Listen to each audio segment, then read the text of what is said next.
Early in the morning. What's going on, people? It's your boy Cam, Topical Juice, and we are back with another video today. A real interesting video, a real relevant video today. As you can see from the title today, we're going to be talking about cancel culture. What cancel culture means, what it actually is, all that stuff. We're going to get into it. So without further ado, please hit the bell to be notified.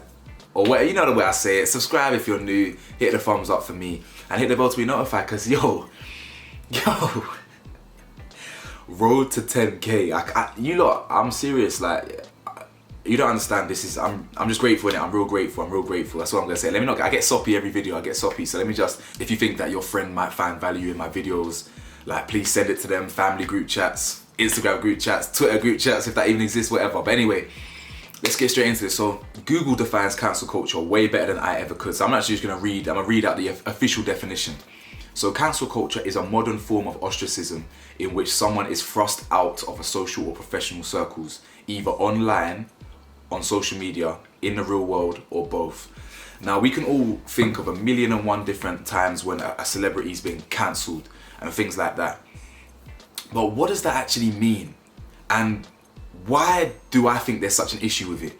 And I'll tell you, I'm gonna get straight into it. The problem here with cancel culture, in my opinion, is that it forces the general public and it forces people in society to conform to convention and form to the same ideologies, even if they don't actually believe in them. I personally believe cancel culture is toxic, and it forces people to it forces people to be sheep. It forces people not to think for themselves, and it forces people to become a collective, despite actually they may not actually have the same ideologies and have the same ideals and agree with each other. It forces people not to have independent ideas, independent thought. Because the issue is with cancel culture and with the culture in or human culture, humanity in general, whatever, is that not everyone thinks the same as you. Whether it's a family member, whether it's a friend, whether it's a romantic partner. Unfortunately, not everyone thinks the way you do and thinks the way we do, and we all think the same. We don't think the same.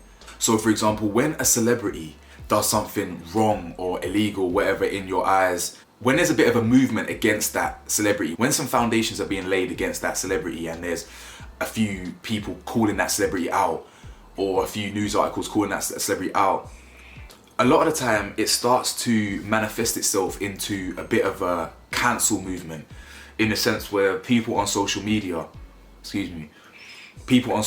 will be calling to never listen to this artist again, and we never want to watch that film again, and we want to boycott. Now, the problem with cancel culture is that people don't always get cancelled for something they do now. This is where I have a big issue with cancel culture.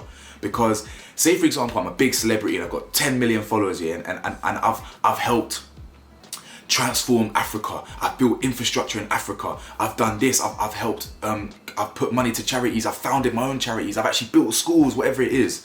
And something comes out that I've done something wrong or morally wrong in society, which deemed as wrong in society, in the eyes of all my peers in the UK or whatever. I can be cancelled just like that, regardless of the work I've done it before, right? But on the flip side, which is also bad, is that I could be doing amazing work, and then something from 10 years ago comes to light and I'm cancelled. We should not be defined by our mistakes. Now, I'm not saying that people shouldn't be held accountable. I fully believe people should be held accountable.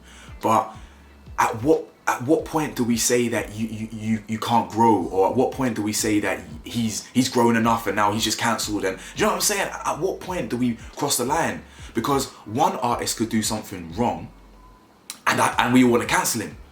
But another artist will do something wrong, equally as wrong, but because he's viewed in society as a bit more, a bit more precious, maybe the UK sweetheart, whatever it is, we might brush it under the carpet. For example, people ask me, Cam, why did you not cancel Chris Brown?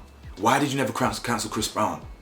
Now, it's funny, the Chris Brown one's very interesting. It's what people often try to challenge me with. Like, when I start saying, listen, you shouldn't be abusing women, you shouldn't abuse women, I hate women abuse, etc., which I will never condone it. People always say to me, Cam, but you love Chris Brown. Why is that? And it's a real interesting question, you know. First things first, when that happened, with Chris Brown, I didn't condone it. In fact, I stopped listening to him. I stopped listening to Chris Brown for years, actually. I'll tell you right now, Chris Brown and Tupac are my two favorite artists. Like for two different reasons, but they are. So I'm a fan, and I don't hide. See, I don't care about supporting someone that's cancelled. Do you know what I'm saying? I don't care. You lot can listen to who you want, even if they're deemed cancelled or not. I don't care, because people have their own reasons for listening to people, innit? So if people are still listening to Dutch Belly, for example, I'm not gonna judge you for that. I'm not gonna say, oh yeah, you're a nonce sympathiser. I'm not gonna listen to Dutch Belly personally. But if people are watching this who are still gonna listen to Dutch, I'm not gonna cancel them. I'm not gonna say, oh, you shouldn't listen to that. You listen to whoever you want. You listen to whoever you want that aligns with your morals, you understand? But just don't feel pressure to anyone else. Anyway, let me get back on track. So first things first, with Chris Brown, I didn't even condone that. I don't condone that to this day, obviously. But my issue is why are certain celebrities held accountable so much for their actions, i.e. Chris Brown? No one's forgotten Chris Brown's issue. Everyone to this day will still hold that over Chris Brown's head. It was 11 years ago. I'm not saying that made it right, but it was 11 years ago that happened to Chris Brown, 11 and Rihanna, right? But we still talk about that it happened, we still talk about it like it happened yesterday. It begs the question, why do we pick and choose? Because Robert Downey Jr., for example, has a long history of issues with the police, drug abuse, all sorts of issues in thingy, but no one really speaks about Robert Downey Jr.'s issues. In fact, do you even know? People watching this now, did you even know that Iron Man, our favorite Avenger, or near one of the favorite Avengers, has a bad rap sheet, whatever? Most celebrities do. But it's just funny how we pick and choose what ones we really want to drill in. You know what? Chris Brown's cancelled. He beat up Rihanna. We're reminded of that every day, of that Chris Brown, but we're not reminded of it for other celebrities and other things like that. I'm not saying it's right, but I'm just trying to think where we draw the line here. Why is it right for some? Why is it right for? I'm still gonna listen to Chris Brown. I listen to Rihanna. If Rihanna can forgive Chris Brown, I'm forgiving Chris Brown. You know what? It's that simple. And then that begs the question, do you actually want to stop listening to these artists? Because me personally, I can disassociate the art from the person a lot of the time when I really want to, but in some cases I can't. But for example, in Dutch Belly's situation, I don't want to listen to Dutch no more, just because the way he moves, it doesn't align with my morals. But then again, I would listen to Michael Jackson. So am I wrong then? Am I wrong for listening to MJ? Of course I'm not. Because a lot of people watching this will say, you listen to Michael Jackson, he's the king pedo. But I'm not even convinced that's even true, how much is true, because we can get into that whole debate. You know what, on that topic, I never watched the documentary that came out about Michael Jackson a couple of years ago. I never watched it and the reason why I chose not to watch it, because I already knew what the narrative was going to be. I already knew what the agenda was going to be, right? I already knew that they were going to push an agenda that Mike was a paedophile and XYZ, and he's not even alive to defend that, right? I didn't want to hear it. Do you know what's funny? Is that the same sources that they threw down your throat in that documentary, allegedly, I never watched it, the same sources that they used, half of them backtracked.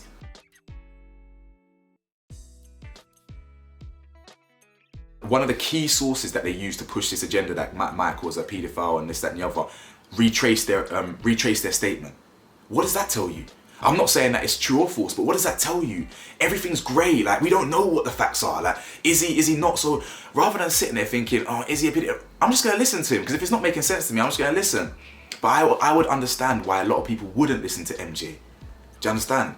Because they might think the evidence suggests he is. But the problem is, once the damage is done, it's done.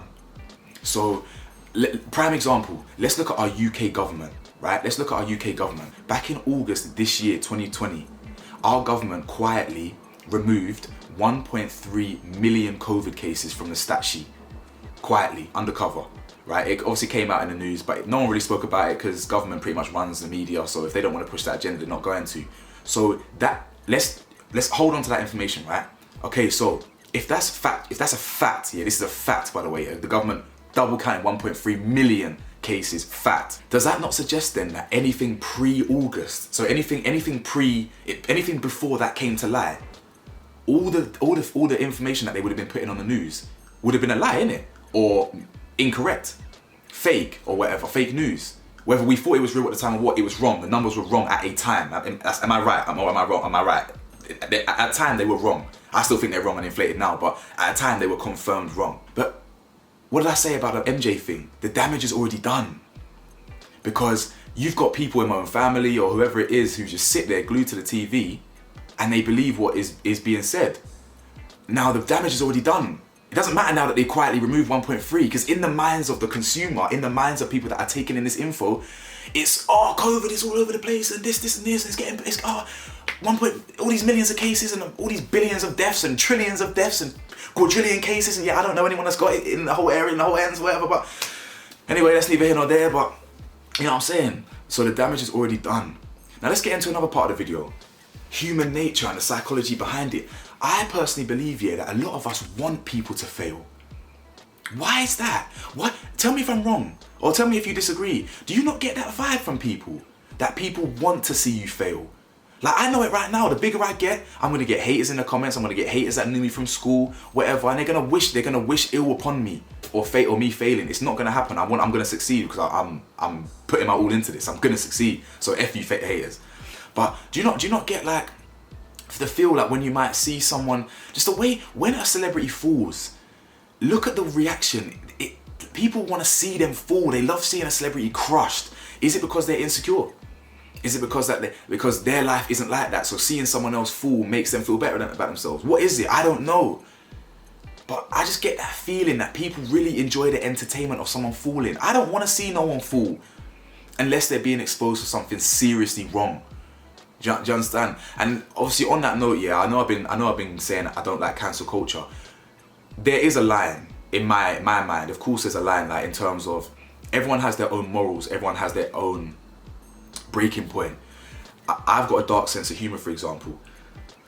So a lot of things might not make. I might not get offended by a lot of things. However, like when I see nonsense and when I see people like doing things to kids and loving kids, I want to get monetized. Loving kids, like that for me is there is no gray area there. It's black and white, plain and simple. So I'm not gonna then listen to someone who's on that. But then just because I listen to Chris Brown, it doesn't mean I want to lay my hands on a woman. Just because I listen to Michael Jackson, it doesn't mean that I have like an age of whatever young age and I empathize with people who move like that or whatever. I don't even know the MJ story. I don't know. Do you know what I'm saying? I'm not condoning all these wrong things. But just because I listen to it, does it make me wrong? Or does it make you wrong? Because do not get it twisted. There's so many people there's so many things that people do wrong and we're still gonna support them.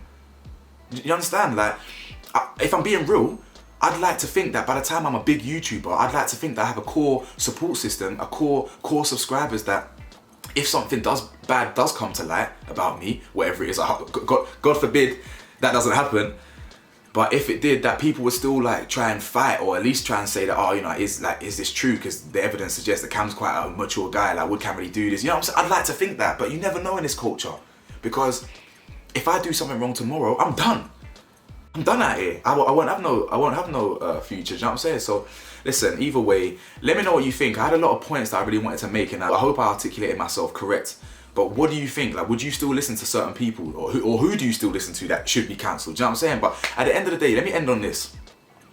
You can listen to whoever you want, just like whoever you listen to and things like that. You don't need to feel pressure here to conform to what everyone else is doing. If you want to listen to someone that is like Octavian or whatever, it doesn't mean that you empathize with what he does. Maybe you kind of disassociate the art, the music from the person. A lot of people can.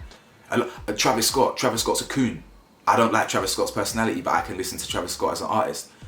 You understand? Travis Scott actually as a person is embarrassing to me. So kind of like I rate him so little.